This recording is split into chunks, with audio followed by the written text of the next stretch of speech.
Hey everybody, it's Jason Blaha here. Now that my 2 informative videos are done for the day, it's time to talk about current events in the online fitness community. And I waited about a week to do this video because I needed time to sit down and actually watch the Vegan Gains video where you went in on CT Fletcher before I commented. So let me put on my +5 out of weaponsmithing, work on skilling up my crafting a little bit, and let's talk about this.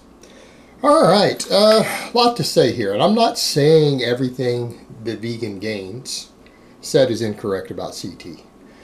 Not everything he said is incorrect. He had some valid points, and I guess the direction I want to go with this is, he is right. Yeah, this stuff was self-inflicted with CT Fletcher, but the point is, and I think Richard needs to understand, is that in a lot of ways, CT has admitted, and you've got to remember, CT does have his own ego. He has his own persona that he puts out. All right? He has his own theatrics, just like Vegan Gains has his own theatrics. But CT has admitted that his diet was the biggest contributing factor. And I'm not saying that the drugs weren't, because we all have seen the research on nandrolone. He admitted he had taken nandrolone. I've discussed it. Richard's discussed it. We've all talked about nandrolone and osteosclerosis. Or, I'm sorry, atherosclerosis, however we pronounce it. The scientific literature is pretty clear on it. It is long-term heart attack city. It is. You combine that with a diet high in saturated fat and you walk around at 300 pounds for a decade, eating milkshakes and cheeseburgers every day, yeah, that's a recipe for heart disease. It's going to kill you. It's going to kill you. And the thing is, CT has admitted his diet was to blame. He admitted that years ago before he even discussed the drugs. He admitted that and said, look, I know this killed me. And here's the thing, Vegan Gains need to remember. At a certain point, there's no real reason to hate on the guy for this. There really isn't. Because this can be used as a valuable teaching tool, mainly because he's already admitted it. And that's what people need to remember. This can be used as a valuable teaching tool without actually having to attack the guy. It's one thing when someone is a total dick to the point of their death. Like Piana, perfect example. Enormous drug abuser, enormous side enhancement abuser, abused party drugs, abused street drugs. We have all that information now. Abused women, right? We know this stuff. And he dropped dead with no warning. He never admitted his lifestyle had anything to do with it, whereas in CT has said for years, don't do what I did. And that's the thing. If someone really wanted to promote veganism, that really is someone who you could use as a shining example. And I don't promote veganism. But I'm going to offer some of you vegans a bit of advice on this stuff. Someone who's been around, a lot of vegans been around that movement, tried veganism. Your attitude drives people away. Your attitude drives people away, and it makes it impossible for you guys to recruit towards your cause. It does. Because you guys behave like dicks on the internet. You behave like dicks in person. It makes people not want to listen to what you say. Instead, you got a guy here who has admitted, you know what? Big backs and full fat milkshakes and a diet extremely high in saturated fat is killing me. I'm dying because of it. The damage I did is partially irreversible and it is going to kill me. In his own words. His own words.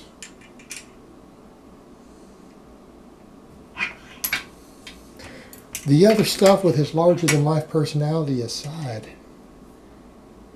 if CT's own followers listen to him, if they actually listen to him and take what he said about that himself to heart, they're not going to eat that way. They're going to be like CT admitted it killed him. It killed him. You know what? And I bet at this point he's probably wishing maybe he had eaten a few more salads and a few less milkshakes. But that's the thing, is that we have an individual like this who did have a larger-than-life persona. He attracted a lot of people in. How many tens of thousands of people have started working out and eating better because of CT Fletcher? A lot of them.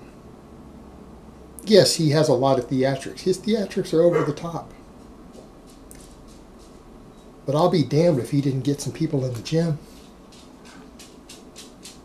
It's left a positive legacy. And I think at this point, I don't think we have to bash on that. We can bring up the other stuff. And that's the thing where I'm going to agree with Richard. It's okay to bring this stuff up. It's okay to say, look, this is what happens. Yeah, he did continue to use drugs. It's obvious he didn't come completely clean later in his 50s. Again, common sense. Anyone who's been in the iron game a long time knows that. You have a guy who ate a really high saturated fat diet, abused gear, has a heart attack, walks around 300 pounds, has open heart surgery, chooses to continue to eat a relatively bad diet. I mean, his diet was not that good even later in life after the heart attack. It's not the sort of diet that my grandpa was given after his major cardiac events. I remember as a kid the diet my grandfather was given. He was allowed to eat no fried food, almost no saturated fat. He had to trim the fat off everything because his cardiologist told him, you're going to die. It's all lean protein. It's almost no saturated fat. They limited. He made him track it. You know, CT still ate a lot of saturated fat. So yeah, it's true that when he says, well, the heart attack hit me out of nowhere, it was obvious it didn't come out of nowhere.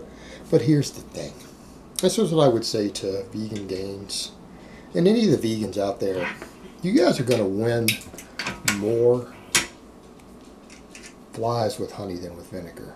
And I'm not saying I don't trash talk some people. I do. I'm not saying I haven't used some theatrics in the past. But you know what? A lot of my theatrics have come around to bite me in the butt.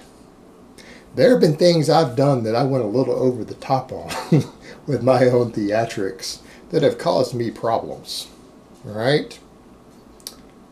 Lessons learned. There are limits to how far you can push stuff. And when you take someone like CT, who is very popular, who at the end of the day, his mistakes are actually a good learning experience for us. And not because we can only point out after the fact, but because in his own words, he has said that his lifestyle, I mean, obviously genetics are a factor. His lifestyle was big. Like I said, he's been saying it for years, that those Big Macs and milkshakes for lunch every day killed him. They were going to kill him. That's why he was going to die. You can't eat that way. You can't eat that way and have a predisposition towards heart attacks and not die. Thing is, all the vegans could take that, and they could take a positive message of this person and do that. But that's the problem with vegans. A lot of them are so militant, particularly the ones who are online, that they can't find middle ground with other people. That's why I don't cater to them. It's a waste of time. They're going to hate me because I eat animal products no matter what I say. So why bother to make peace with them? You can't. And that's the thing. That's why vegans don't grow. That's why their movement doesn't grow. That's why people hate them. That's why they can't stand them. They don't realize that. And they only see their militant viewpoint of it without realizing that they actually hurt their movement with this viewpoint. They actually don't really care about their movement. They care about their own personal superiority. Because if they cared about their movement, they would tone it down to recruit more people. But instead, you have people who go pretty much vegan, who just call themselves plant-based now. Do you know why? They don't want the stigma associated with the name. Because of how you guys behave. Because you don't know how to not be dicks to other people. And there's a time and a place to be dicks to other people, but I can tell you when you are trying to recruit people, that's not when you do it. You want to go take CT's fan base, you want to recruit his 1 million+ followers and try to convince some of them that your way of thinking is good, maybe be nice to CT. Maybe not be such a dick to him. Probably help you. And say, hey, look at what he has said himself. He's admitted the way he ate contributed. Maybe you guys should cut down your saturated fat intake. Because here's the thing at the end of the day. Vegans need to realize you are never going to see a vegan world. It's not human nature. We're not going to give up animal products. I can tell you that. Even vegan philosophers realize that. People aren't going to give it up. But if your goal is to cut down, well, there's a start. If you could just convince people to eat less saturated fat as a whole, you make progress towards your goal. If your goal is to reduce animal suffering, that's your goal. Well, that's a big step right there. So you tackle goals in bite-sized chunks. Just like training. Just like training. You tackle it in phases and in steps and in manageable sections with realistic goals as you move towards a long-term goal. And just like with training, a long-term goal is dynamic.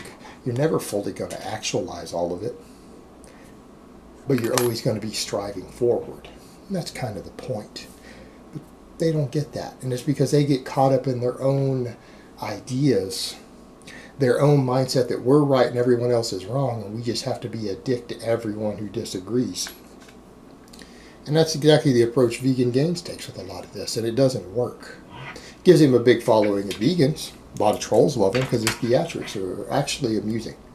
They're actually pretty funny. I actually laughed at this video with the thing with the fingers, with the my fingers just fell off, and the guy was had the song and was drunk. Okay, that was actually funny. That was funny. I am a country boy from Texas, so I actually found some great amusement in that because I can't stand stupid rednecks either. You know, ones who are really that stupid. And they are out there, and I have known my share of them. And sadly, yes, there are people that dumb. I would know. I've met them. But the point is, it's not how you win this game. And that's the thing. All he's going to do is create hate and resentment towards himself, pull more vegans in. Maybe he'll get some views, but it's not going to help him towards his actual cause, which again, I would assume would be to get people to eat less animal products. And your biggest start is instead pointing out that, you know, hey, at least CT's getting people in the gym. Hell, at least CT is probably getting people to eat less saturated fat when he admits all that saturated fat contributed. If we at least point that out, if everyone involved points out, CT admits that himself. His doctors told him that. He knows that. Yeah, I should probably cut back your saturated fat intake. You should probably eat a few more vegetables. You should probably do a little more cardio. Probably be a real good idea. See how moderate of an approach that is? See how easy that is? And that doesn't sound offensive at all. That doesn't sound like that doesn't even sound extreme.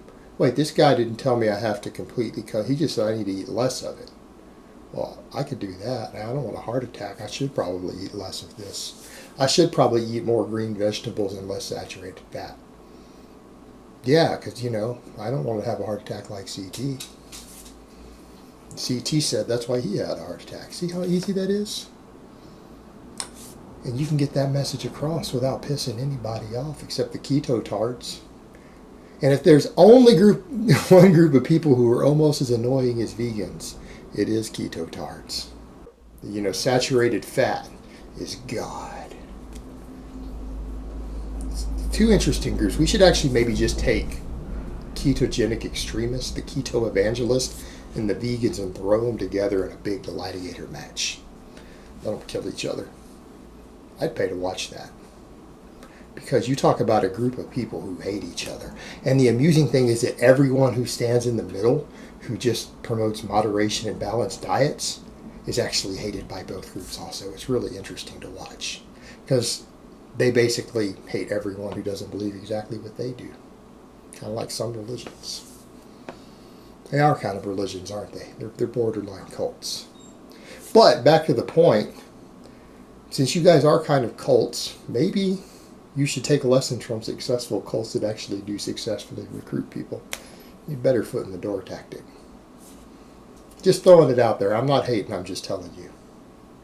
Alright guys, but that's really all I have to say on that today. I hope it's been informative, and I will talk to you guys next time.